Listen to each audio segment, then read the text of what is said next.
and welcome to the Swine Disease Reporting System. This is the audio report 24. And so my name is Daniel Linhares with Iowa State. Hello, my name is Giovanni Trevisan with Iowa State. Hello, my name is Edison from Iowa State. And we do have a special guest today, Dr. Rebecca Robbins from Seaboard, joining us to help with the discussion. Hi, Rebecca. Thanks for inviting me, guys. Thanks for joining us, taking time for this this discussion. So, reminding everybody, we're going to start with the domestic disease monitoring report, which is about detection of pathogens by PCR. And the first page, as usual, is the page that reports PRRS RNA detection by PCR. And long story short, here, Giovanni, from all the plots, all the information, it's that the PRRS activity measured by the percentage of cases testing positive by PCR is really going down, and it's actually the most recent week here. It's below the expected for this time of the year, so it's really relatively low PRRS activity as compared to previous years in the same kind of the same time of previous years, right? That's correct. And when you look for this decrease in detection of PRRS virus during January, the first thing that comes in mind is that lower number of submissions happening during this period of time contribute to that. But this is not the case. We have 6,300 submissions in December, whereas in January we have 6,500 submissions. So we had more submissions that were tested for PRRS virus, and we detect less. So seems like we have lower activity of the virus in the field. When we look specifically for the adult sow farm category, the number of cases tested during January was pretty close to 700 every week. And in the last 4 weeks, the percentage of positive cases is like in a trend to decrease this positivity within this age category.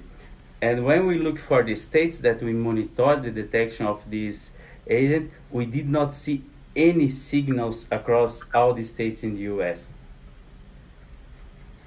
Okay, and so relatively low PRRS activity, and when we compare data reported by the Morrison's Swine Health Monitoring Program, the MSHIM program, looking at the number of breeding herds that reported outbreaks, it was an average of 8, 9, 10 herds per week from between November and December, right? And more recently here in January, it's just an average of just 3 herds reporting outbreaks. So those two independent projects, they are pointing to the same direction of a relatively low PRRS activity. And so that brings to the question, why is that? Any speculation on why is that? And for that type of question, that's why we have the advisory council that brings perspectives from the field. And today we have the privilege to have Dr. Rebecca Robbins here with us. So we're gonna throw that on you, Rebecca. Why do you think that? Why is PRRS activity relatively low? Looking at the VDL data as well as the MSHIMP data, pointing to the same direction there. What's going on? Yeah, so when I look at like you said, the comparison between the SHIMP report and the SDRS report, we would have had maybe a little steeper line there earlier this PRRS season than previous PRRS seasons.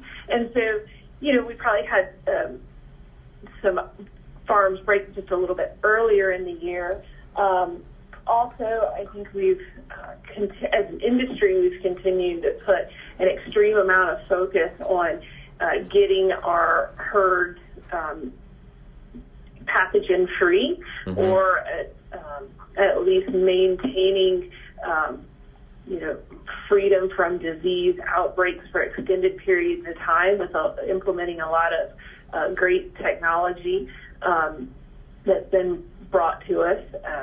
This year, we've focused a lot on biosecurity and biocontainment with a lot of activities around, disease management, the industry being asked to put together secure pork supply plans, really look at their biosecurity and biocontainment during the ASF functional exercise earlier this year. All of those things are different than, I think we saw the same improvements after PED, where we put a lot of emphasis on hygiene and biosecurity. We saw a lot of our endemic diseases go down. Things like we went for a period where we didn't have any PGE in our growing pig herd. So those things sometimes are linked together. I wouldn't be surprised if that's what we're seeing this year. It's just a lot of improvements, continued improvements and focus of the industry to really maintain high health. Yeah, so that makes a lot of sense, that if you improve biosecurity, pathogen activity goes down, and as you said, it's not only PRRS, right? It's something. It's a good strategy that will have effect on many other pathogens, which is a great transition here to this report, because the second page, and let's go ahead and move to the second page of the report, which is about detection of enteric coronaviruses by PCR, and we see that the pathogen activity here is also within the expected the expected levels for this time of the year. So it's not up, right? It's slightly lower than the same time of previous years, but following the forecasted line here. So looking closer to the data here, it may be that for PD there's a slight increase for South Farm detection, but overall PD, Delta coronavirus and TGE, they're all overall, looking at all sample types, they are all relatively low here and within the expected boundaries, right, Giovanni? Yeah, that's correct. And if you look for the number of submissions that were tested for these agents, we did increase the number in January and decrease the detection. With PED, we see some change in the way for adult South Farms, with a small increase in the percentage of positive submissions, and that was basically detected in Minnesota and North Carolina. And with Delta coronavirus, is pretty much going down. And what the advisory council supplied us with information is that more testing for monitoring purpose have been done for this agent in the recent months. Yeah, so and so that's another question for Rebecca. So some reported that they're monitoring more closely some of those pathogens. And from your perspective, Rebecca, how do you see the role of disease monitoring or surveillance specifically for enteric coronaviruses in your system, your world? Yeah, definitely. We have put more focus on monitoring, and it's like you said, it's not just for our enteric coronaviruses, but it's for all of our endemic pathogens, and we're focusing on our growing pig herd now. The growing pig herd has a huge footprint, and we've certainly identified it as a potential reservoir where these viruses can kind of sit and hang out and be maintained. And so, again, going back to this concept of, biocontainment, well, we've got to know where we've got diseases so we can keep them from spreading, and then where we need to put our resources to try to get rid of them. So, yeah, for this, we've increased our monitoring substantially over the past 6 months, and it has been in our growing pig herd.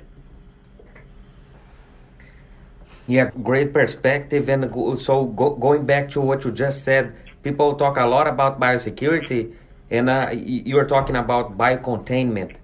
And so great point that, it's not only about protecting those herds, but what you do with those herds that are known to be infected, right? You wanna restrict virus movement from those herds, not only between herd but within herd too, right? If you have a few rooms that are infected, and towards the end of elimination, you will have multiple zones in the farm, some with virus and some without. So implementing a biocontainment both within herds and between herds, that's a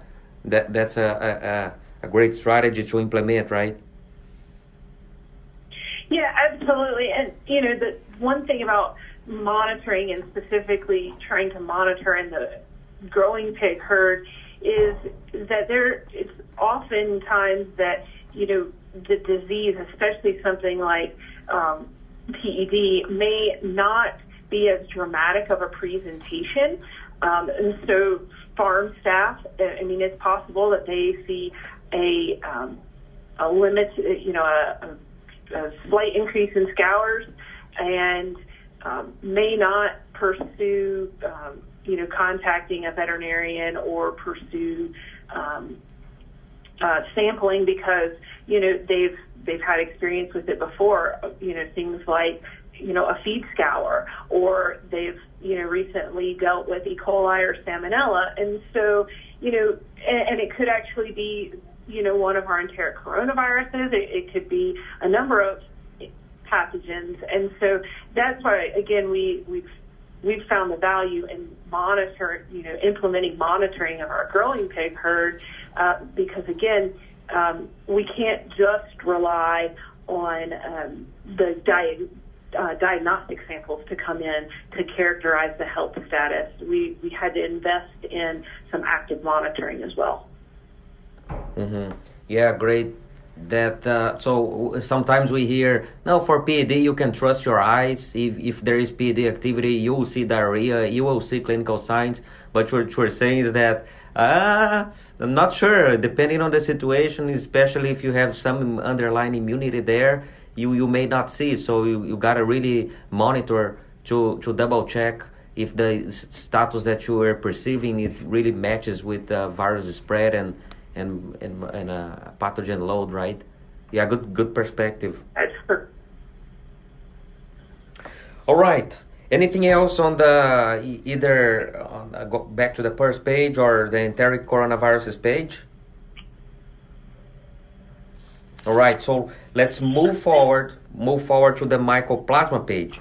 It's still talking about detection by PCR, so it's still the domestic disease monitoring report. And so in this page here, similar to the previous, the other two pages, the level of mycoplasma detection measured here in the percentage of cases positive by PCR.